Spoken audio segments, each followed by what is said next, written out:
Hi. Okay, so today is day 10 of Hashtag Vita, like I said, every time I'm going to do this introduction. So today, I did have an idea for this video. It was a little bit of a topic, but a good friend of mine from live streams actually left a comment, and if I actually knew how to edit, I would, show that magical screen that shows you the comment, and you get to see, oh, what a nice friend he has. But instead, I'm just going to tell you, he asked me, or his idea for a topic was, why did you leave America, or how hard was it, and why was it hard to leave America? Now that question is very, very, very easy for me to answer. It was not even slightly difficult for me to leave America. It's home for me is much like they say in the South in the US. It's home is where the heart lives, and to me, home is where your family is. So it wasn't hard to leave America because home is wherever I go and wherever I decide to set up shop. However, leaving home was definitely not easy. I mean, in a way, I guess it was easy, but at the same time, it was quite difficult. So it brings back a bit of memories. I left home November 18th of 2013, so it's been going on 3 years here in about 2 months. Another 3 to go after that before I actually get to go home and see my family for a while before I actually have to go and do the next thing in my life, which who knows what that'll be. I'm hoping college by then, like full-time college for hopefully linguistics or physics. Who knows? I don't know what I'll be doing then. So starting with that, it actually moved really, really, really quickly. Well, slowly at first. I actually started trying to get into the military at 16. That's how I was able to graduate early, because they won't let you graduate before 17 unless you get a waiver. And the only reason I was able to get a waiver approved was because I told them that as soon as I finished school, I was intending to go into the military and serve for 4 to 6 years. So they were able to get me a waiver. Now granted, this didn't expedite my schooling process. I still had to finish all of my classes, and I did. I did at 16 and halfway through my junior year, I believe it was. Yeah, because I finished in February of my junior year, and you graduate in May usually, so about a year and a half early. So that was pretty simple, but even after I finished school, it still took me 2 years before I was able to actually be accepted. At the time, they weren't really accepting people that were under 18 for one reason or another, and it probably helped, once I turned 18, I finally was able to get my license because we had moved around a lot. So I think that was a big factor in why I never got a call back. The recruiter never called me like, hey, we got a job for you. I'm almost positive looking back that it's because I didn't have my license at the time. And not having your license is definitely a very hard thing to do if you get stationed overseas, and in between trying to do military training and all that stuff, trying to fit in driving classes is not very easy. So I completely understand it looking back. So a lot of people also ask when you're talking about the military. I know this isn't about me joining the military, but it's about leaving home. So I'm going to kind of tie them together a little bit. So I remember the first job I was offered, gosh, I should have taken that job. Photojournalism. That was the first thing my recruiter was like, hey, so I got a job for you. I'm not sure if you're going to like it, but photojournalism. I was like, journalism? What do you think I am? Some kind of a writer? I don't write. Actually, I don't mind writing. I quite enjoyed writing in school, but I think I'll pass, sir. Stupidest words of my life ever. I totally should have taken that job, because looking back, photojournalists get to travel so much. They get to actually do kind of what I do now in my free time. They get to kind of vlog about these things. They get to write journal entries and or articles for the rest of the military to read, and kind of get to share like what everybody else in the military is doing. So like in different military articles, you can find stuff that, like, I don't know, what they're doing like over in Europe and I'm in Japan, or they're the people who go around and like meet the locals out here, and they get to do like all these different things with the locals, and talk to them and like kind of bring us closer together. And I really think that would have been a job that actually would have been more like I would have been more well suited for. So I was an idiot to turn it down. But at the time, I was highly socially anxious. This was before I had really broken out of my shell, so to speak. So at the time, it was impractical. But looking back, now that I'm at where I'm at, it really would have been probably the best thing for me. I really should have gone for it. So that being said, I got a second call back, and it was like open mechanical. Open mechanical means basically any field that has to do with mechanics, because you have general, administrative, mechanical, and I can't think of the other one. But I went in open mechanical. Open mechanical. I was actually, to be honest, the whole reason I ever joined the military, and it's gonna sound cheesy, it was actually to become closer to my dad and to get life experience, because I knew that going into the military would be good for me. I would be able to get schooling, I would obviously have a job, I wouldn't be a burden on my family, which though they try to tell me I never was.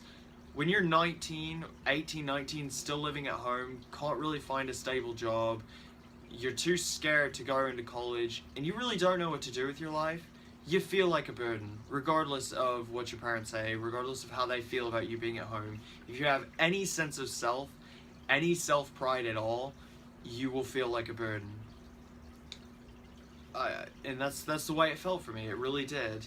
So I ended up taking that offer. I was like, open mechanical, got it. And then he was like, okay, all you have to do is put down 3 jobs that you'd like, 3 to 6, I think it was. My top 3 were all aircraft, but the 2 that I really remember are the one that I put down, which turbofan mechanics, which is basically a giant fan engine. And then what my dad did, turboprops, which is C-130s, etc., etc. Those were what I really wanted to do because that's what my dad did, and I knew that we would be able to relate. And to be honest, it's actually worked out that I instead got into turbofan engine mechanics, because then we can talk about some stuff and we both have something different to offer, because he worked on props and I work on fans, so it's kind of like if he says something, I'll be like, oh, we have that on our engines. Or if I say something, he'll be like, yeah, we have an equivalent, blah blah. And I don't know, it gave us common ground and something more to talk about. And to me, that was all I ever really wanted. Not that it was ever difficult for me to talk to my dad, but that's another video idea, really not important right now. Y'all can ask about that if you ever actually want to know about my family life or anything like that. That would be entirely up to y'all.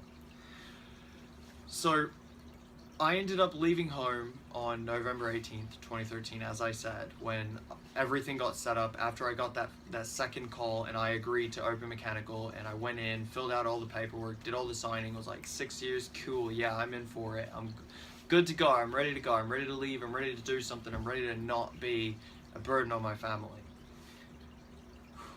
I'm not really going to go much further than that on the experience of military, other than leaving home initially for me wasn't leaving America. It was going to basic training, which was at Lackland Air Force Base in Texas, which there's really not too much for me to say about that. I don't remember the entire experience, I'm going to be honest with you. I have enough memories though. Enough.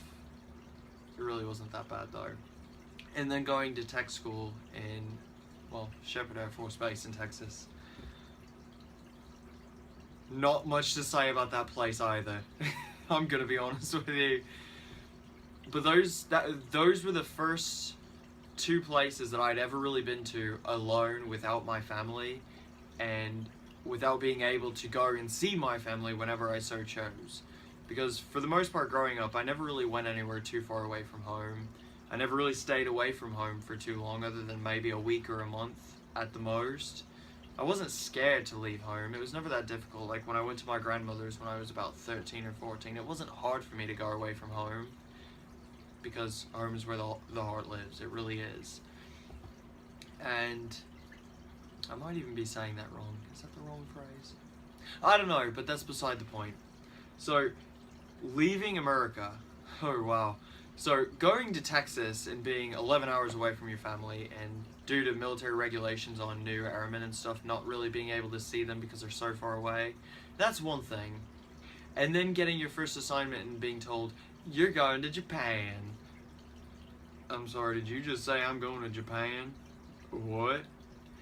And then going to Japan and being thousands of miles away from home, where you are legitimately a $1,200 plane ticket away. And on top of that, you can only get so much leave to go and visit your home. Oh gosh, it's definitely a challenge to be away from home. Leaving America really isn't that hard, especially when you know that you're not really leaving it for good. I know that I'm not here forever. I can go home on a vacation to the States, so it's not like America's that far away. It's just really expensive, and well, if you have to spend that much money, you have to take a good bit of leave, and if you don't, then well, you're going to be wasting your money. I'm gonna spend $1,200 for a ticket to the States. I'm only gonna be there for a week though. Yeah, no, that's not how it works. If I go for like a month, because $1,200 is a lot of money. So leaving America honestly isn't that hard, especially once I got here and realized just how nice this place is. It's actually really enjoyable. I love Japan, especially Okinawa. Okinawa is probably one of my favorite places I've ever been to. I've had more fun in Okinawa than I ever had in America, though I do love and miss my home in America, especially my family. I miss them more than anything. So, to answer your question, leaving America really wasn't that difficult for me. It was leaving my family, because to me, family is the number one thing. I've never cared much for money. Money really doesn't mean anything to me. My parents always used to say growing up, oh, you'll understand the value of money when you get older. And I always used to say, no, money still doesn't mean anything to me. It's just paper. I really don't care about it. I like what it can buy sometimes, but even then I could live without most of it. Like, most of what I buy is expensive stuff that has absolutely, how do I put it? It's only expensive because it's like a computer or a piano or keyboard or something like that. I don't spend money on bleh. I don't, throw it away. But that's also not really important. So family is definitely really important for those of you who are ever wondering on what the most important thing in life is. It's family. Family is the most important thing. Some people don't really have that, but I won't get into that. So another thing I wanted to talk about before I end this video is two things. One, the video length, because for some reason I can never keep my videos very short. That can either be a good thing or that can be a bad thing depending on who you are and what you like.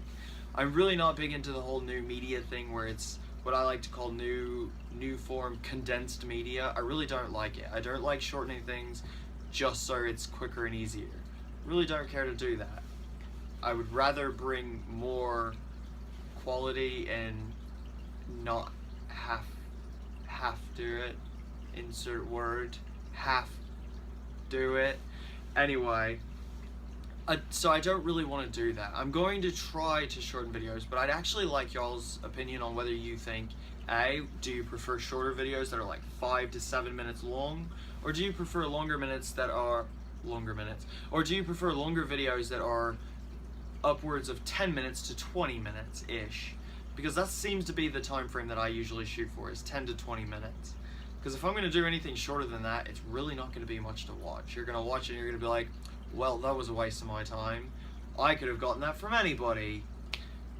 Hell, my friends say that all the time. So I'd really appreciate feedback on that. I know a couple of my friends have told me the video length is quite consuming, and that's okay. But most of the friends that I usually talk to, I enjoy more in-depth conversations. So I like talking more, I like listening more, and I like having more content instead of having to go through like dozens of 5-minute videos. I don't know. I'm not as big into it. It's different strokes for different folks. Some people like more content, some people like less, some people like more condensed content, and some people like more fluid content. It really depends on who you are. It's all opinionated. And then I had another idea that I would also like to run by y'all and hear what you I would like to hear what you have to think. I can't even English today. and I would like to hear what you think about it. So I could do like short 5-minute videos in the beginning and then kind of like cut it. I'm not sure how I do it, but like transition it into like a conversation video which continues for like 10 minutes. That way, for the people who like shorter videos, they can watch the first part and get the gist of kind of, you know, some content, and people who want to hear more can listen to the rest. I'm not really sure how that would work out, but it was just an idea I had that I could do a little bit of both and kind of mix it up for everybody, because it's kind of hard to know. Everybody wants a different thing, so it's kind of hard to do both but not both. So mixing the two is like the only resolution I can think of. So I'm sorry if I was a little more monotone in this video. I'm extremely tired today. That seems to be a recurring principle or a recurring thing these days. But yeah, so I hope you enjoyed this video, and I hope you look forward to me vlogging again. I like vlogging and I like talking to y'all, though I prefer it when I am more energetic. But so bye. It's not stopping. No.